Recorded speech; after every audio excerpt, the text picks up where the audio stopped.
Tudo bem, pessoal? Hoje comentário sobre Hellraiser, a versão de 2022 dirigida por David Bruckner. Longa que tem distribuição Hulu nos Estados Unidos, que toma uma estratégia de lançamento que eu lamento bastante, ao focar inicialmente apenas para o mercado dos Estados Unidos. Quando você tem um filme direto para streaming que tinha total capacidade, por exemplo, de conseguir ter um grande engajamento internacional, como aconteceu no caso de Predador recentemente. Mas enfim, a gente só pode lamentar aquela decisão que é difícil de entender também. Por que não facilita a distribuição para o Star Plus? Se a questão é burocracia, então aguardo umas semanas para o lançamento internacional também em outras plataformas de outros países. Fazem mais de 10 anos que nós temos a especulação de um reboot envolvendo a franquia Hellraiser. Durante esse período, várias especulações sobre o envolvimento do Clive Barker, e aí é óbvio que eu tenho que citar também o filme de 1987, que é um filme memorável, é um filme que, na verdade, eu recomendo muito que você procure para assistir também. Poderia citar a sequência, Hellraiser 2, de 1988, que também é uma boa entrada nessa franquia no geral. Mas o que nós recebemos na franquia Hellraiser? Várias produções direto para DVD, conseguiram um bom impacto nas locadoras, conseguiram excelentes contratos também com a televisão em vários países do mundo, e acabou gerando uma forma muito lucrativa de fazer produções baratas, com um retorno acentuado, sem prezar muito pela qualidade. Então, por tudo o que já aconteceu na franquia Hellraiser, eu penso que seria extremamente complicado cogitar mais uma sequência. O reboot tá para lá de justificado. Eu acho que nesse caso também de Hellraiser seria até complicado cogitar a possibilidade de uma continuação direta do original à la Halloween da Blumhouse recentemente. Por quê? Porque aí você limita muito o viés criativo do produtor e do diretor. Nesse caso, uma das produtoras é a Spyglass. A Spyglass também cuida da franquia Pânico, por exemplo, e ela vem com um plano estratégico a longo prazo para a franquia Hellraiser. Ou seja, você até pode fazer algumas comparações com o longa de 87, mas o plano é estabelecer uma nova base para, a partir daí, conseguir produzir mais filmes. E pensando nisso, o reboot ele poderia optar por duas saídas. Ou você vai buscar por aquele remake tradicional, como já ocorreu com várias e várias franquias do terror, e aqui eu poderia citar Halloween, Sexta-feira 13, entre tantas outras, buscando, quem sabe, pela memória afetiva. Comentei aqui no canal, por exemplo, sobre o Massacre da Serra Elétrica também. Então, ou você faria esse direcionamento, ou você faria o direcionamento para uma nova base, para um novo tipo de leitura também da obra do Clive Barker, que foi o que acabou sendo decidido, então, na Spyglass junto com o diretor David Bruckner. Então, na verdade, eu diria o seguinte, não tenta trazer para consideração e também usar muito Hellraiser de 1987 como um elemento de comparação, porque o próprio diretor diz que ele está mais interessado numa reimaginação de The Hellbound Heart, que é o livro do Clive Barker. Nessa reimaginação você vai ter personagens completamente diferentes, você vai ter uma participação e envolvimento de Pinhead também completamente diferente, o que até pode gerar um certo estranhamento. O que se torna um pouco mais controverso nessa releitura é que vários elementos chaves para Hellraiser, e aqui eu estou falando o conjunto de produções cinematográficas sim, mas também o conjunto do livro, tematicamente se fazem presentes na versão de 2022, quanto ao sadomasoquismo, a fina linha entre dor e prazer, tudo isso é mencionado, mas parece que é mencionado de forma um pouco mais superficial, porque o filme se preocupa muito com explicações, ele se preocupa muito em estabelecer uma base. Por quê? Porque, como vem acontecendo muito no terror recentemente, o pensamento geral não é especificamente para esse filme, mas é como esse filme pode estabelecer uma base interessante para projetos futuros. Então você vai ter um cuidado para explicar a configuração do lamento, a relíquia, a questão do portal que envolve os cenobitas, o tipo de presença de Pinhead aqui. Tudo isso é fundamental para Hellraiser de 2022, que tem um grande destaque então com a Jamie Clayton. Como também Pinhead aqui é muito mais importante do que em qualquer outra versão de Hellraiser até hoje. Riley, interpretada por Odessa A'zion, sai da reabilitação e junto de seu namorado, Trevor, interpretado por Drew Starkey, rouba uma estranha relíquia que se torna responsável por casos inexplicáveis que podem envolver o antigo dono, Roland Voight, interpretado por Goran Visnjic, e que abre o portal para cenobitas. Se tem uma coisa que eu gostei muito de Hellraiser de 2022 é a trilha sonora do Ben Lovett. Por quê? Porque aqui ele respeita muito a base original consagrada no cinema, que tem uma legião de fãs também.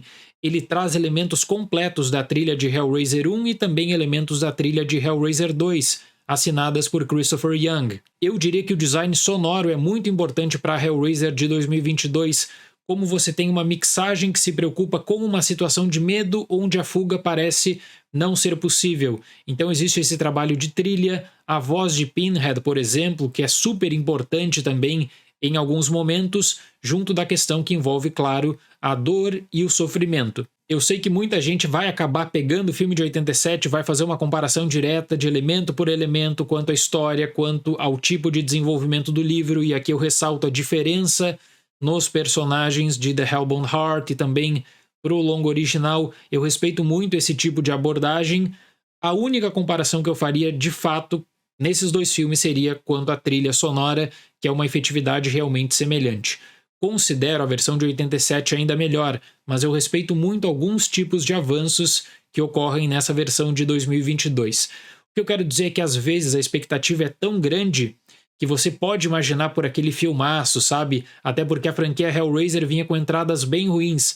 Então você cria essa grande expectativa e quando você recebe o filme, a preocupação ela é muito mais com o estabelecimento de uma nova franquia, como a Spyglass a partir de agora vai fazer com certeza Hellraiser 2, Hellraiser 3. Isso é muito comum para o terror, virou praticamente uma rotina na indústria de cinema dos Estados Unidos. Basta você fazer uma lista de lançamentos de 2022 e analisar o roteiro de filme por filme. Qual filme propõe, na verdade, uma experiência completa? E quais filmes, que aí eu posso dizer para vocês que são a maioria, quais filmes se preocupam com o estabelecimento de uma situação, quem sabe depois pensando nas continuações. Quanto ao uso de efeitos, uma outra questão marcante é a forma como os designs foram repensados, e eu gostei muito dessa renovação.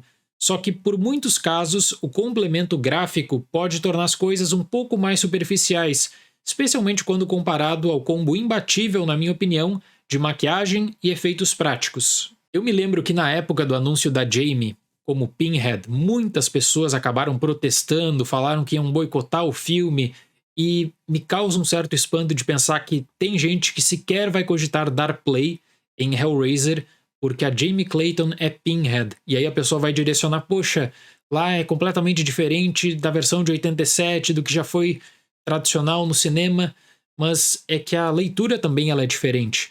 E a partir do momento que você descarta Hellraiser porque a Jamie é Pinhead, olha, aí você está desconsiderando também, afinal de contas, o texto base do próprio Clive Barker. A Jamie Clayton foi uma escolha excelente e está muito bem como Pinhead, e eu juro que eu queria estender aqui, pessoal, esse comentário para todo o restante do elenco, mas não dá.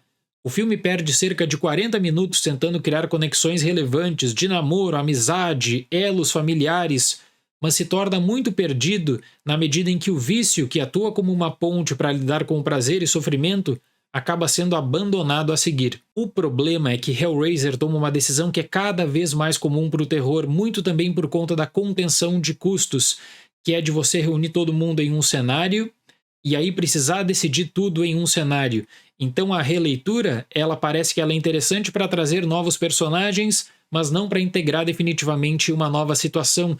E aí você começa a caminhar, quem sabe, para uma abordagem parecida para o slasher, que para Hellraiser mesmo não faz muito sentido. Eu penso que quando o Hellraiser de 2022, por exemplo, propõe uma nova forma de discussão quanto ao mecanismo, quanto à configuração, Leviatã, sofrimento, presente no geral, trocas, você está propondo uma ruptura com tudo que já foi publicado e você está propondo uma ruptura definitiva também com as versões anteriores. Então começa agora essa nova reversão de Hellraiser. Ponto final. Quando você considera punição e sofrimento para um inocente, isso precisa ser explicado, mas não no futuro, não com Hellraiser 2 e 3, isso precisa ser explicado agora. Porque você está quebrando também uma tradição e você está quebrando vários elementos do livro. Infelizmente não é o caso. Hellraiser de 2022, ao preparar o campo, ele propositalmente joga muitas questões para depois. Agora, é fato que nós temos elementos interessantes quanto a esse mecanismo de tortura, a forma que o filme aborda a questão do sofrimento vinculado também a um possível prazer, a base geral, né, do próprio Clive quanto ao sadomasoquismo e como isso é explorado em diferentes versões de Hellraiser, e essa do David Bruckner parece que diz assim, olha, esquece tudo que você já viu, que a partir de agora é uma nova estrutura, é um novo tipo de envolvimento com Pinhead. Então, anteriormente, Pinhead estaria especialmente envolvido em uma questão específica de grandes consequências. E a partir de agora não. A presença é muito maior, o que dá um destaque para Jamie, que é maravilhoso, tudo bem. Mas em outras passagens parece que Pinhead está ali para escorar, quem sabe, um roteiro muito frágil. Na minha visão, ao tentar tornar o filme mais acessível para quem não conhece Hellraiser, para quem quer entrar agora no mundo Hellraiser, você tem uma preocupação específica com a configuração de Le Marchand, o que envolve o sofrimento. Você tem anotações visuais para explicar alguns enigmas também. Essas anotações elas acabam sendo importantes para o próprio desenvolvimento, que te fazem pensar também na relação da consequência com um possível retorno. A questão que envolve Leviatã no geral, e aí você pensa na aplicação básica, né? Como isso vai acabar sendo aplicado para o final do filme. Aí você tem que pensar no plano de franquia. É que fica para depois. Então existe uma certa frustração no geral. Eu respeito muito decisões criativas tomadas quanto ao design, quanto à reestruturação de Pinhead como participação determinante também. Agora, em outros casos, eu lamento muito a falta de um foco maior para Pinhead de 2022 mesmo. E eu respeito muito também o que o David Bruckner vem produzindo no terror de modo geral, o diretor de A Casa Sombria recentemente. Eu penso que ele tem talento e naturalmente consegue estabelecer esse clima de tensão nos seus filmes, mas eu vejo ele muito mais preocupado com o estilo do que com a concepção de uma boa narrativa que funciona também para o terror. Poderia direcionar aqui para o uso das cenobitas. Uma preocupação com o design é fortíssima, só que como isso acaba sendo descaracterizado na medida em que parece que as cenobitas para essa versão de Hellraiser são monstros muito mais articulados como personagens secundários de um filme slasher. Então parece que a questão do vício, do sadomasoquismo, relação dor e prazer, tudo isso está no filme, mas em um texto seria apenas uma nota de rodapé, porque as grandes decisões são decisões convencionais. São aquelas decisões que muitas vezes envolvem clichês do próprio terror, com personagens pouco atraentes. Você perde 40 minutos para estabelecer uma situação e, pelo menos no meu caso, fique à vontade para discordar totalmente, mas pelo menos no meu caso você não consegue envolvimento com um personagem sequer, além de Pinhead, que claro tem esse destaque maior. Para essa nova versão de Hellraiser, da mesma forma que eu vejo pontos muito positivos, eu vejo uma certa indecisão que ela está pautada em mudanças criativas brutais, falta de um foco temático, e existe muita base importante também para você tratar quanto ao livro, sem considerar os outros filmes, porque existe a ruptura que eu mencionei, e potencial para o futuro. É uma pena que aí as perguntas importantes mesmo ficam para depois, vão ficar para Hellraiser 2, Hellraiser 3. Para a versão de 2022 de Hellraiser, eu dou nota 6. Agora, uma coisa importante mencionar aqui.